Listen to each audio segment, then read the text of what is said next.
इस टाइम सबसे बड़ा कॉलोनाइजर ही नायब सिंह सैनी है, माइनिंग हेड नायब सिंह सैनी है। तो किसके आगे आप फरियाद करोगे?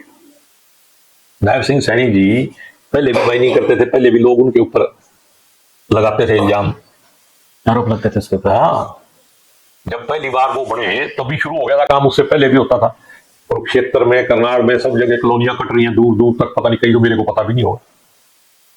तो अब जैसे जैसे बात आगे बढ़ेगी तो मेरे पास भी कुछ, अगर प्रदेश अध्यक्ष कांग्रेस का बनेगा फिर तो कार्यकर्ता उठेगा, और अगर किसी व्यक्ति विशेष का अध्यक्ष बनेगा तो फिर कार्यकर्ता को कौन पूछेगा? फिर तो वही है भाई, अंधा बांटे रेवड़ी और अपने अपने को दे।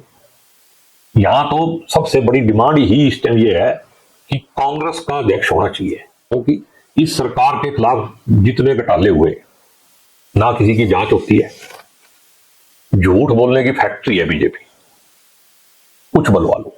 नेता चाहते हैं कि मेरा कब्जा कैसे रहेगा, नेताओं की सोच अभी लिमिटेड चल रही है।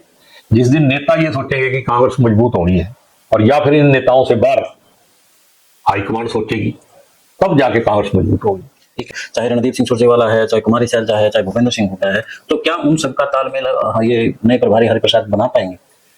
ये बहुत बड़ा एक सवाल भी है, चैलेंज भी है। क्योंकि दीपक बावरिया जब आया था तब उन्होंने यही कहा था कि मेरी चुनौती ये है, और मैंने मध्य प्रदेश में प्रभारी गए थे, यहाँ तो 3 गुट है, वहां पर 5 से 6 गुट थे, उन सभी को मैंने कर दिया था, लेकिन वो यहाँ पर नहीं कर पाए। बावरिया जी चले गए, और वो जो करके गए हैं वो इतिहास याद रखेगा, उसकी मैं कोई बात नहीं कहना चाहता। लेकिन जब नए आए, इतिहास की बात तो होती है ना, वो भी जी, चाहे अच्छा है बात करने की जरूरत। आक्रामक रूप होगा, अभी इलेक्शन आ रहे हैं तो थोड़ा सा फर्क होता है। अभी बेहोश तो नहीं कहना चाहिए, लेकिन थोड़ा सा आता ही है, एक बीच का वक्त है डिमोरलाइजेशन का, लेकिन होंगे। लेकिन ये बीजेपी की सरकार है, मेडिटेशन में बैठे हैं, मेडिटेशन में बैठ जाते तो फिर तो अहंकार ही नहीं आता। नहीं, हार के बाद भी नहीं बैठे ना।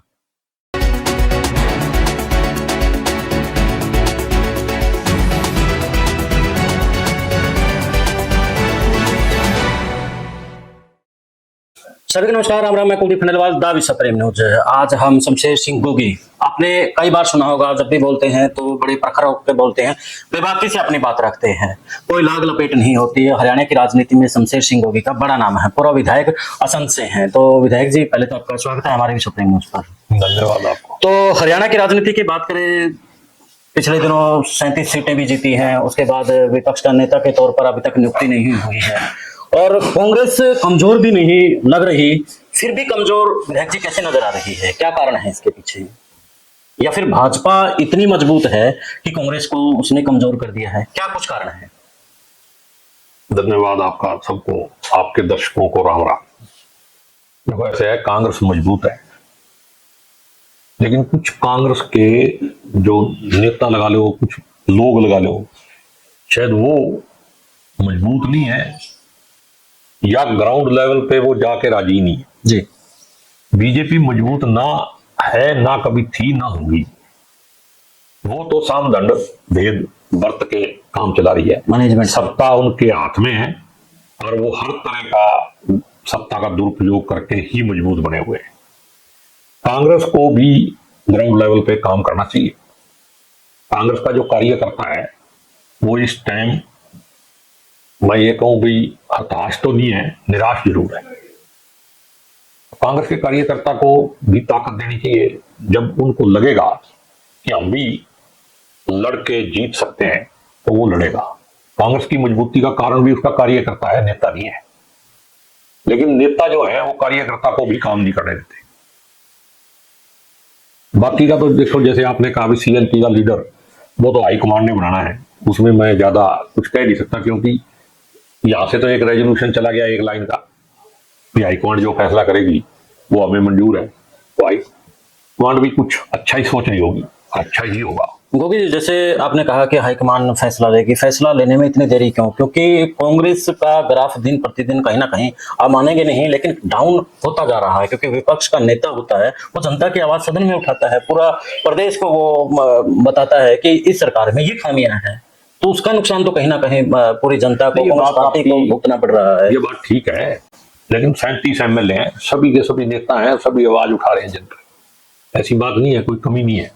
लेकिन ये और भी कुछ बातें होंगी जो हाईकमान इतनी देर कर रही है, अच्छा, क्योंकि प्रदेश अध्यक्ष भी बदलना है, तो पूरे सेटअप को चेंज करने में ज्यादा देर लग रही है, इसलिए समय लग रहा है।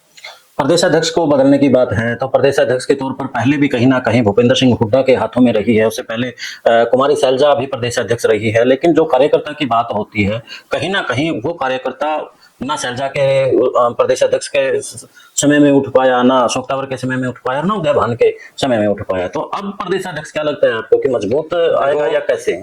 अगर प्रदेश अध्यक्ष कांग्रेस का बनेगा या तो कार्यकर्ता उठेगा, और अगर किसी व्यक्ति विशेष का अध्यक्ष बनेगा तो फिर कार्यकर्ता को कौन पूछेगा? फिर तो वही है भाई, अंधा बांटे रेवड़ी और अपने अपने को दे। यहां तो सबसे बड़ी डिमांड ही इस टाइम ये है कि कांग्रेस का अध्यक्ष होना चाहिए। जो पिछले अध्यक्ष थे उनकी कार्य प्रणाली से आपने देख ही लिया कि अब सबसे बड़ी जरूरत जो है वो कांग्रेस का अध्यक्ष बनाने की है।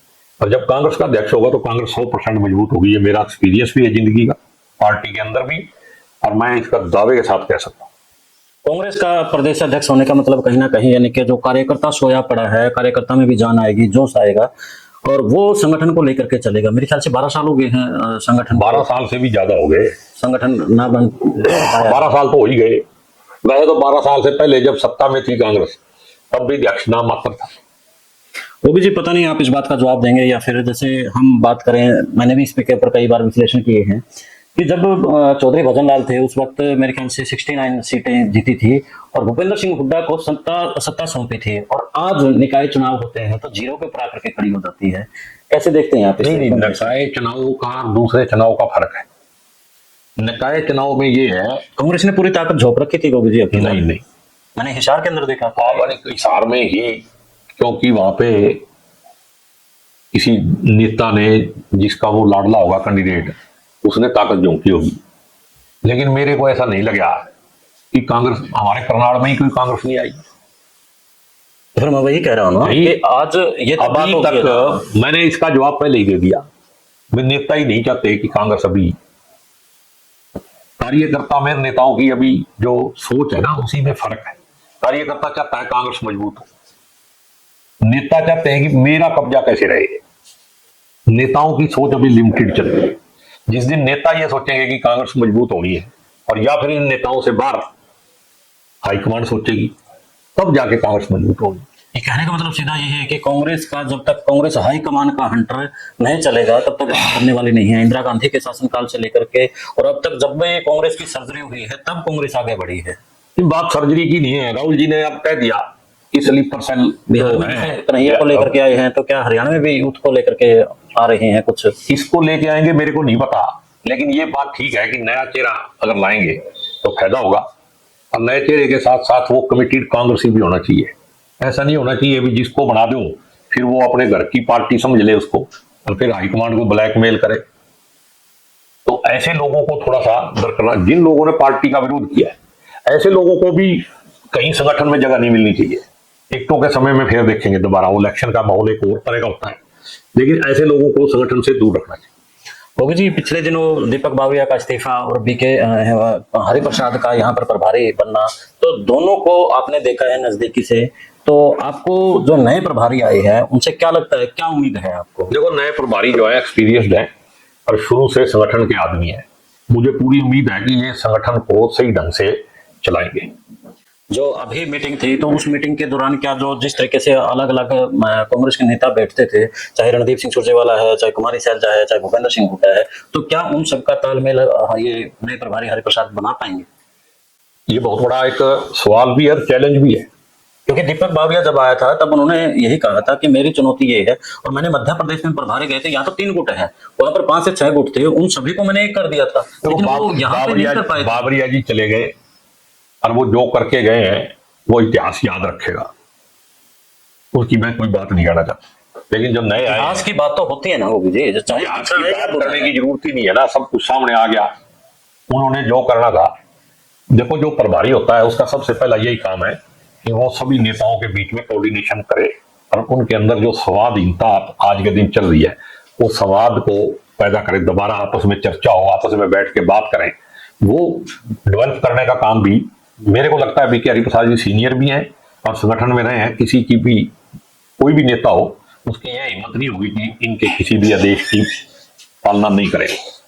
तो ऐसा होगा होगा क्या, ये तो मैं कह नहीं सकता इसमें ज्यादा, क्योंकि अभी संगठन बनना है और मेरे को लगता है अब 8-9 अप्रैल का AICC सेशन है, उसके बाद ही ये सारा मामला चलेगा। वैसे गोगे जी, पिछला इतिहास है, आपने कहा, मैं नहीं दोहराऊंगा, लेकिन मेरा एक सवाल है आपसे। जैसे कि कांग्रेस की एक प्रचंड लहर थी चुनाव के दौरान, लेकिन 37 सीटों के ऊपर कांग्रेस सिमट जाती है। क्या कारण रहा इसके पीछे? आपने नेताओं भी दिए होंगे इसके ऊपर, नेताओं के जो अहंकार था ना, उसकी वजह से ये हाल। देखिए, बड़े नेताओं के हार के कारण से आप जैसे जो मैं कह रहा हूँ अहंकार की वजह से सारी पार्टी का नुकसान हुआ है। अगर अहंकार नहीं होता तो कहीं ना कहीं सत्ता में 100% आते। जनता चाहती थी कि कांग्रेस सत्ता में आए, लेकिन कुछ लोगों का अहंकार जो था उसने सत्यानाश कर दिया। ओके जी, जिस संगठन की हम बात कर रहे हैं, संगठन बनाया जाएगा, वो डिस्ट्रिक्ट लेवल पे होगा या फिर बूथ लेवल तक पहुंचेगा? बूथ लेवल तक भी होगा। डिस्ट्रिक्ट तो देखो एक सबसे मजबूत कड़ी होती है, तो डिस्ट्रिक्ट तो हो गई, फिर डिस्ट्रिक्ट वालों की जिम्मेदारी है कि वो उसको ब्लॉक में गांव-गांव तक पहुंचाए। अब बात तो ये है कि कांग्रेस के लोगों को संगठन का काम करने की आदत ही छूट गई।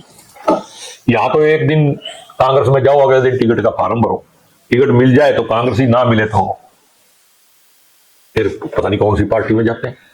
तो ऐसे ही लोगों से बच के रहना है जो कमिटेड नहीं है, जिनकी विचारधारा में विश्वास नहीं है। ऐसे लोगों से कांग्रेस को आने वाले समय में बचना होगा, तभी कांग्रेस आगे मजबूत हो। तो जी, हरियाणा के अंदर बहुत से ऐसे मुद्दे हुए हैं जिनके ऊपर विपक्ष एकदम से हमलावर होना था, चाहे अमेरिका के दौरान बच्चों के साथ जो हुआ या किसानों को लेकर के जो मुद्दे हुए। नायब सिंह का आप किस्मत मानेंगे या फिर कांग्रेस की कमजोरी मानेंगे? क्योंकि जिस तरीके से मनोहर लाल खट्टर के सामने आक्रामक रुख था कांग्रेस का कहीं ना कहीं, अब नायब सिंह सैनी के सामने आक्रामक रुख उस तरीके से नहीं है। आक्रामक रुख होगा, अभी इलेक्शन आ रहे हैं तो थोड़ा सा फर्क बेहोश है अभी। बेहोश तो नहीं कहना चाहिए, लेकिन थोड़ा सा आता ही है, वो एक बीच का वक्त है डिमोरलाइजेशन का, लेकिन होंगे। लेकिन ये बीजेपी की मेडिटेशन में बैठे हैं, मेडिटेशन में बैठ जाते तो फिर तो अहंकार ही नहीं आता। नहीं, हार के बाद भी नहीं बैठे ना। अगर इकट्ठे बैठ के एक कमरे में मेडिटेशन ही कर लेते तो भी समस्या का समाधान हो जाता। अभी भी मैं ये कह रहा हूं कि इस सरकार के खिलाफ जितने घोटाले हुए, ना किसी की जांच होती है, झूठ बोलने की फैक्ट्री है बीजेपी, कुछ बलवा लो। इस टाइम सबसे बड़ा कॉलोनाइजर ही नायब सिंह सैनी है, माइनिंग हेड नायब सिंह सैनी है, तो किसके आगे आप फरियाद करोगे? नायब सिंह सैनी जी पहले भी माइनिंग करते थे, पहले भी लोग उनके ऊपर लगाते थे इल्जाम, आरोप लगते थे उसके ऊपर। हाँ, जब पहली बार वो बने तभी शुरू हो गया था काम, उससे पहले भी होता था। कुरुक्षेत्र में, करनाल में, सब जगह कॉलोनियां कट रही हैं दूर दूर तक, पता नहीं, कहीं तो मेरे को पता भी नहीं होगा। तो अब जैसे जैसे बात आगे बढ़ेगी तो मेरे पास भी कुछ मुद्दे आए, शायद हो सकता है एक दिन प्रेस कॉन्फ्रेंस करनी पड़े। इनके कई घपले आए, घपले तो इतने हैं, मैं कहता हूं भाई जितने घपले हमने उठाए, जिनका इन्होंने विधानसभा में आश्वासन दिया, उन्हीं की जांच करा दो, आज तक नहीं हुई।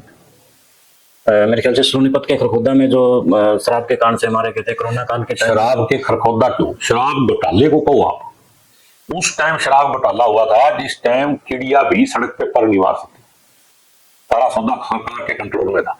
तो घोटाला किसने किया? घोटाला किसने किया? सरकार ने। तो जांच कौन करेगा? सरकार। जांच होगी? नहीं होगी।